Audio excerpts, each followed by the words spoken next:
경영의 최강 시사. 네, 그동안 최강 시사 좀 뜸했습니다. 오랜만에 만나는 분입니다. 천하람 국민의힘 순천갑 당협위원장 전화 연결돼 있습니다. 안녕하세요. 네, 안녕하세요. 천하람입니다. 예, 순천이세요? 저 오늘은 사실 다른 지역에 나와 있긴 한데, 그렇군요. 예. 네, 요새는 주로 순천에 있긴 합니다. 예, 순천 지역 민심은 어떻습니까? 저 개인에 대한 거는 예전보다 많이 좋아졌는데, 천하람. 네, 예. 정부 여당에 대해서는 사실 예. 안 좋습니다. 예. 네, 이쪽으로 지금 출마하실 거잖아요. 네, 예. 저도 출마할 예정입니다. 공천은 충분히 받으실 수 있겠죠. 이쪽은 나오려고 하는 분들이 별로 없죠, 국민의힘에서. 사실 그렇죠. 이제 예. 하태경 의원이 요즘 이제 수도권 출마, 그렇지. 서울 출마를 선언해서 좀 핫한데요. 예. 이제 뭐 사실 윤핵관이라고 불리는 분들이나 뭐 대통령실에서 일하는 분들 같은 경우에 전남 지역구로 와주시면 땡큐죠 뭐. 네. 예. 저랑 경선하러 오셔도 뭐 대환영입니다. 예. 네. 호남 의석 확보가 큰 목표일 텐데 국민의힘 같은 경우는 현재 이영호 의원이 여당 소속이지만 무소속으로 그쪽에서 당선됐었단 말이죠. 전북, 네. 남원, 임실, 순창. 어떻게 예상하세요? 사실은 뭐 간단치는 않은 것이 사실이고요. 예. 다만 호남에서도 그 민주당이 일당 독점 체제로 계속 가는 거에 대한 피로감은 분명히 있습니다. 그래서 실제 그 뭐 몇몇 어떤 여론조사 데이터들을 보더라도 그 인물 경쟁력이 있는 후보들 같은 경우에는 뭐 나름대로 괜찮은 결과들이 좀 나오기도 하거든요. 예. 또 제 입으로 말하기 쑥스럽지만은 예. 저도 나름대로 천하람이랄지. 네. 예. 이정현 전 대표랄지 예, 이렇게 예. 또 할 수 있기 때문에 예. 또 순천이 국민의 입장에서는 굉장히 전략 지역입니다. 그래서 좀 좋은 결과를 내서 교두보를 확보해야 되지 않겠나 예. 생각하고 있습니다. 근데 하태경 국민의힘 의원이 이제 서울 출마를 결정을 했는데 홍준표 대구시장은 자기 살 길 찾은 것이다. 이게 약간 좀 깎아내리는 겁니까? 네, 저는 뭐 깎아내리는 거라고 보고요. 예. 근데 솔직히 얘기하면 정치인들은 다 자기 살 길 찾는 거 아니에요? 그렇지. 예, 다 자기 살 길 찾는 그렇지, 거잖아요. 그렇지. 예, 맞아요. 근데 자기 살 길을 어떻게 찾느냐가 중요한 거지 않습니까? 그게 명분이 있어야겠지요. 그렇죠. 저는 예. 정치인이라는 거는 결국 본인의 사적 이익의 추구가 어느 정도 공익과도 부합하느냐가 굉장히 중요하다고 보거든요. 당연합니다, 그거는. 네. 예. 근데 하태경 의원이 자기 살 길을 찾는 방식이라고 하는 거는 영남에서 자기가 공천 잘릴 것 같아도 끝까지 버티다가 뭐 영남의 다른 지역구로라도 갈 수 있도록 해달라고 빌다가 또 그거라도 안 되면은 무소속으로 출마하다. 탈당해가지고 내가 무소속으로 출마해서 살아 돌아가겠다. 이런 형태의 구태 정치보다는 100배 나은 것이거든요. 그게 맞습니다. 예, 네. 맞습니다. 그러니까 이것이 글쎄요. 제가 홍준표 시장이 지난 총선에서의 본인의 행보를 떠올리게 해가지고 본인으로서는 좀 아픈 지점일지는 모르겠지만은 예. 그래서 하태경 의원이 훨씬 더 보다 나은 형태의 자기 살 길 찾는 그리고 그것이 당에도 또 정치적인 공익에도 부합하는 형태를 보여줬다면은 그냥 그 자체로 인정하고 칭찬해주면 되는 거거든요. 그러면 홍준표 시장도 오히려 더 품이 넓다라는 평가를 받으실 겁니다. 왜냐하면 하태경 의원이랑 원래 감정이 안 좋은 거 우리 다 알고 있거든요. 근데 그분들은 왜 감정이 안 좋았었죠? 뭐 예전부터 엄청 싸우셨어요. 그리고 지난번에 네. 그 뭐 바른미래 뭐 바른정당 뭐 이런 거 할 때도 많이 싸우셨고 그리고 지난 대선 경선에도 보면 하태경 의원이 홍준표 그 시장한테 뭐 조국수홍 이런 별명도 만들어주고 그랬거든요. 네, 그래서 또 사감이 있어가지고. 근데 사감이 좀 있다. 네, 홍준표 시장 정도 되면은 사감이 있어도 좀 품 넓게 안아주는 모습 보여주고 이러면 훨씬 더 차기 대선 주자로서 또 넓은 평가를 받을 텐데. 예. 그런 건 저는 좀 사실 이해하기가 어렵습니다. 그래서 사감을 앞세워서 깎아내릴 생각만 한다라고 이제 홍준표 시장을 비판을 하니까 홍 시장이 감도 안 되는 자들이 당내에서 개혁을 빙자해 깐죽대고 있다. 네, 또 뭐 배신자다 이런 얘기 하더라고요. 그 천하람 위원장을 겨냥한 거라고 보세요? 네, 라고 볼 수밖에 없는 그런 타이밍이긴 합니다만. 맞아요. 저도 당연히 그렇게 보고요. 예. 언론에서도 많이들 뭐 천하람 하태경을 직격했다 뭐 이렇게 쓰셨더라고요. 예. 근데 이게 저는 좀 정말 이상하다 생각하는 게 그냥 본인 마음에 안 들면은 배신자라고 하시는 것 같아요. 아니 이게 또 한번 보면요. 예. 다시 탄핵의 강에 빠지자는 소리 같아요, 또. 그렇지 않습니까? 본인은 뭐 당을 지켰다, 바른정당에 갔던 사람들은 배신자다, 이런 얘기를 다시 꺼내시는 것 같은데. 예. 이거 우리가 얼마나 힘들게 빠져나온 탄핵의 강인데 왜 다시 들어갑니까? 그리고 예전에 보면요. 지난번 홍준표 시장이 대선 경선할 때 이준석 대표와 굉장히 가까운 느낌을 내셨어요. 젊은 세대들의 지지를 끌어내기 위해 가지고. 그렇죠. 맞습니다. 예. 예. 그러면은 그때 당시 바른정당에 갔었던 이준석 대표는 배신자가 아니고 본인과 사감이 있는 하태경 의원만 배신자라는 겁니까? 말이 안 되잖아요. 그러네. 네, 그러면은 그때 잣대가 바뀌고 또 본인도 예전에 박근혜 전 대통령한테 뭐 춘향인 줄 알았는데 향단이더라 이런 얘기 다 하고 그랬어요. 맞다. 기억나네. 네. 예. 그래놓고 이제 와가지고 본인 마음에 안 드니까 배신자다? 이거는 말이 안 되는 얘기고 특히 저는 애초에 그때 당시에 정치를 안 했기 때문에 전 바른정당에 간 적도 없어요. 그렇죠. 예. 그러니까 이게 아무런 원칙이나 기준도 없이 그때그때 모순되는 발언과 행태들을 좀 많이 보여주고 계시는 거 아닌가, 홍 시장님이. 예. 일관성이 좀 떨어진다, 비판에. 예. 그렇게 봅니다. 하태경 의원은 마포울 출마설이 있었는데 정청래 최고위원한테 물어보니까 하 의원은 약체다. 네. 한동훈 법무부 장관이랑 붙고 싶다, 뭐 이런 이야기를 하더라고요. 이런 게 이제. 예. 블러핑입니까? 아니죠. 이거는 약간 지세를, 그러니까 땅의 힘을 본인의 능력이라고 착각하는 전형적인 사례죠. 그래요? 네. 그러니까 이게 약간 좀 굳이 따지면 방구석 여포 같은 느낌이라고 저는 보는데. 방구석 여포다. 무슨 얘기냐면은 국민의힘이랑 민주당 지지율이 5대5로 정확하게 갈리는 정말 중립 지역에서 저는 하태경, 정청래 두 분이 붙는다면은 저는 하태경 의원 이길 거라고 확신합니다. 왜냐하면 하태경 의원은 그래도 우리 입장에서 상대적으로 굉장히 개혁적인 의원이고 또 뭐 게임이라든지 뭐 여러 사회 이슈에 대해서 먼저 짚어내고 아젠다를 발굴해 나가는 적극적인 형태의 의원이에요. 근데 정청래 의원은 예전에 2016년인가요? 김종인 민주당 비대위원장 시절에 가장 먼저 컷오프되는 민주당 구태 정치인이거든요. 예. 저는 그래서 이거는 5대5 중립지역이라면은 정청래 의원 이런 방구석 여포 같은 얘기 못 하실 거라고 보고 하태경 의원 선에서 컷 당하실 분이 무슨 한동훈 장관 얘기입니까? 이거는 그냥 이제 자기 지역구에서는 자기가 유리하다라는 걸 앞세워가지고 그냥 본인 약간 허장성세 같은 거 하는 거죠. 네. 하태경 의원의 이 서울 출마 선언이 어떤 국민의힘에게 파장, 특히 중진 의원들에게 뭔가 압박 같은 걸 줄까요? 어떻게 보세요? 있어야 되는데. 있어야 된다. 걱정입니다. 네. 없을 것 같다. 있을지는 잘 모르겠습니다. 네.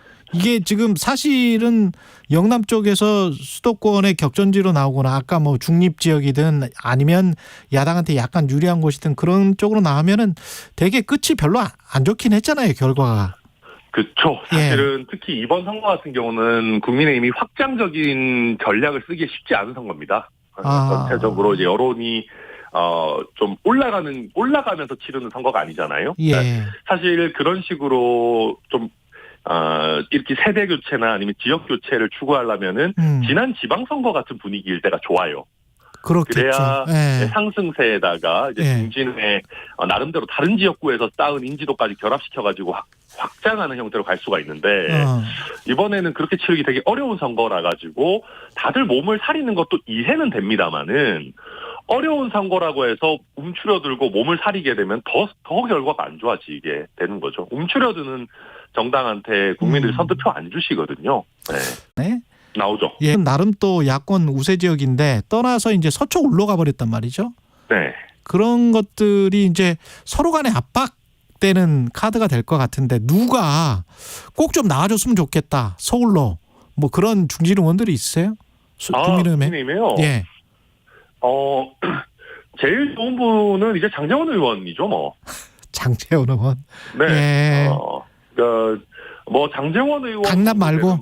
네, 그러니까 무슨 얘기냐면 결국은 이런 것들이 보면 내려놓는 것이 국민들께서 보시기에 더 아름다워 보이는 거 아니겠습니까? 예. 가진 게 많은 사람, 힘이 센 사람이 내려놓는 게 또 그만큼 드라마틱한 효과도 있고 다른 사람도 다른 의원들로 하여금 좀 동참해야겠다라는 압박이 세지는 거거든요. 예. 그리고 장제원 의원이나 아니면 이제 지금 당직을 맡고 있는 뭐 김기현 대표, 김기현 김기현 원내대표, 뭐 박대출 주책위 의장 예. 이런 분들이 사실 솔선수범을 해주면은 예.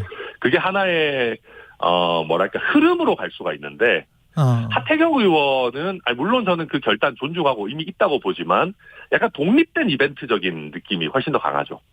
그러니까 뭐 윤핵관들이 던지고 이렇게 막 쭉 나오거나 뭐 고위 당직자들이 쭉 이렇게 서울로 올라오는 흐름을 만들어야 되는데 현재로서는 그런 게 보이지는 않습니다. 예.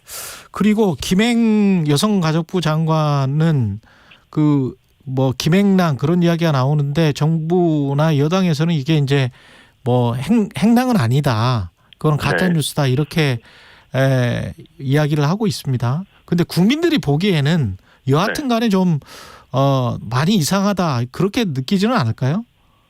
그러니까 저는 이제 그런 겁니다. 기술적인 요소를 앞세워가지고 국민들께서 직접 보고 느끼는 거를 뒤집을 수는 없다. 그러니까 기술적인 요소는 그런 거죠. 예. 뭐 여가위의 위원장이 뭐 사퇴해야 되는 거 아니냐라는 중립적이지 않은 얘기를 해서 이제 항의 차원에서 나왔다. 예. 자, 항의 차원에서 여당 의원들까지 나오는 것까지는 그렇다 100번 양보를 치더라도 그런 적은 꽤 있었으니까. 예. 후보자가 거기에서 갑시다라고 해서 따라 나오는 거는 사실은 헌정사에 있었던 일인지 잘 모르겠습니다.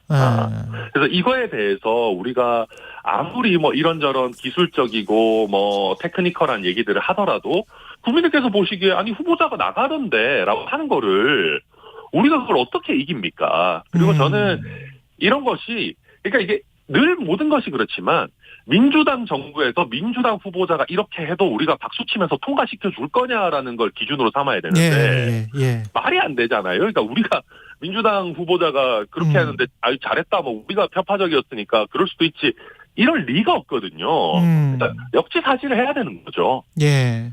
근데 이 상황에서도 이제 강행할 수도 있다 이런 이야기가 나오는데 어떻게 보세요? 대통령이 임명할까요? 하실 것 같습니다. 제 느낌에는. 그래요? 네, 제 느낌에는 하실 수가 있고 뭐 이제까지 패턴으로 보면 하실 수 있을 거라고 보고 그리고 만약에 지금 이제 여론의 뭐 어떤 눈치 내지는 뭐 이런 압박 때문에 임명 안 할 것 같으면 저는 강서구청장 선거가 사실 오늘인데 어제까지라도 사퇴를 시켰어야 되는 거 아닌가 싶어요. 선거에 좀 더 유리해질 수가 있군요. 그렇죠. 네. 그러니까 지금 이제 보면 강서구청장 선거의 마지막 변수라고 하는 것이 김행 후보자 청문회로 지금 마무리되는 그러니까 그나마 그거를 하태경 의원이 조금 긍정적인 이슈로 좀 막아준 그런 형국인데 그러네. 이거를 만약에 뭐 정말로 좀 강서구청장 선거 지금 당 차원에서 뭐 김기현 대표 거의 매일 가고 총력전을 하고 있는데 뭔가 여론에 좀 좋은 흐름을 조금이라도 만들려고 했다면은 어제라도 사퇴시켰어야 되는데 이게 이제 결과 나오고 나서 하겠다 이런 거는 너무 여론 눈치 보는 느낌이라서 윤석열 전 대통령 스타일이 아닌 것 같아요. 제가 봤을 때는. 그렇군요. 그래서 저는 임명할 것이다. 네, 어제까지 사퇴 안 하신 걸로 봤을 때는 임명하는 수순으로 가지 않겠나 예상합니다. 근데 그게 총선 때 얼마나 드라마틱하게 엑싯을 여가부를 시킬 수 있을지는 모르겠습니다만은 총선 때까지 계속 이제 이런 이미지가 남으면 여가부 장관이라는 거는 계속 뉴스에 나오잖아요. 그렇죠. 그러면 이게 총선이나 뭐 국민의힘에 좋을 거는 없을 것 같은데 지금 상황에서는 어떻게 보십니까? 그런 것들은. 그러니까 저도 뭐 좋을 건 없을 거라고 보고요. 다만 이제 아직까지 총선과 시간적인 간격이 남아 있다. 막상 임명되고 나면은 뭐 그래도 이런 이슈가 좀 줄어들지 않겠느냐라는 생각을 가진 부분들도 분명히 있을 거라고 보고 그리고 근데 저는 이제 총선의 유불리를 떠나가지고 이런 형태의 이제 선례들 우리가 계속 자꾸 만들기 시작하면 그렇죠. 우리가 야당이 됐을 때 과연 상대방을 뭐라고 비판할 수 있겠나. 또 똑같이 우리도 내로남불의 행태를 계속 이어나가는 악순환에 빠지는 거 아닌가 뭐 걱정이 듭니다. 그때도 그러지 않았느냐 뭐 이렇게 하면 또 막을 논리가 별로 없을 거고 지금 막을 논리가 없고 그냥 이게 예를 들면 저 같은 사람들이 나와가지고 민주당을 대상으로 할 말이 없어지는 거는 부차적인 문제고 예. 우리 국회의 의정 문화라고 하는 것이 점점 열화되고 있거든요. 안 좋아지고 있는 거 아닙니까? 근데 이제 결국은 어떤 절차 형식이 생각보다 내용을 많이 좌우합니다. 근데 맞습니다. 예. 네, 이런 식으로 우리가 이제 절차나 형식에 있어가지고 계속 우리 스스로의 기준을 낮추면 국회라는 것이 대한민국에 있는 최고 수준의 회의체여야 되는데, 그러니까 우리 나라 전체 회의체 수준을 계속 낮추고 있는 거죠. 어찌 보면. 그렇죠. 예. 네. 그게 또 시민사회에 또 영향을 주고 시민사회에서도 뭐 저쪽에서도 저렇게 하는데 그럼요. 우리도 뭐 어때? 우리도 좀 이렇게 서로 싸우고 뭐 난장판 나도 상관없지 뭐 그냥 이렇게 가는 거니까. 그렇죠. 뭐 그런 게 전반적으로 걱정입니다. 지지율을 좀 여당이 올리려면 어떻게 또 대통령도 마찬가지고 어떻게 해야 된다고 보세요?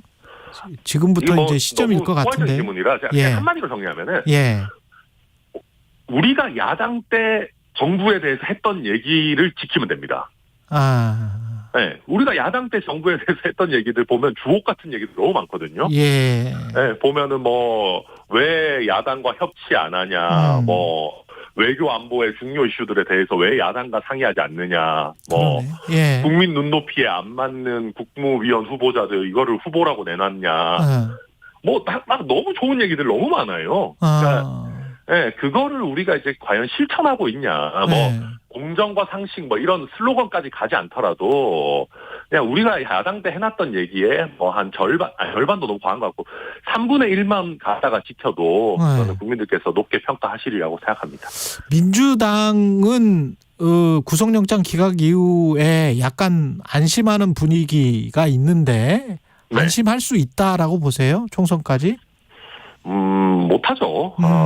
사실은 지금 보면 뭐 이재명 대표의 사법 리스크도 완전히 저는 사라지지 않았다고 생각하는데 그거는 차치하고 지금 보면은 아까도 정청래 의원 얘기가 나왔습니다만은 정청래 의원 같은 분들이 막 득세하면서 나와가지고 당내 소신파들에 대해서 뭐 언론에서 당에 해를 끼치는 사람들 뭐 상응한 조치 취해야 된다 막 협박하고 이러고 있거든요.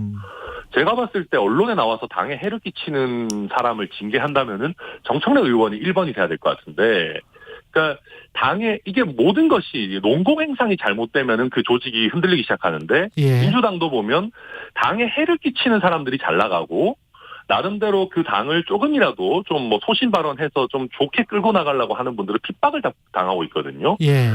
이렇게 뭐 농공행상 내지는 어떤 인재 적재적소의 배치 이런 게 완전히 지금 망가져 있기 때문에 민주당도 결국은 뭐 정부 여당의 실책에만 기대서 가는 흐름이고 거기에 이재명 대표 영장 기각이라는 거는 어떻게 보면 약간 일시적인 스팀팩 같은 겁니다.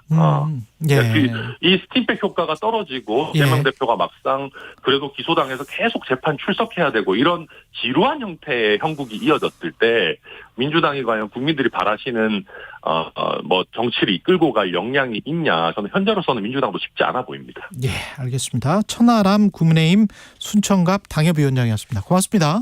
네, 감사합니다. 그리고 여러분은 지금 KBS 1라디오 최경영의 최강 시사와 함께하고 계십니다.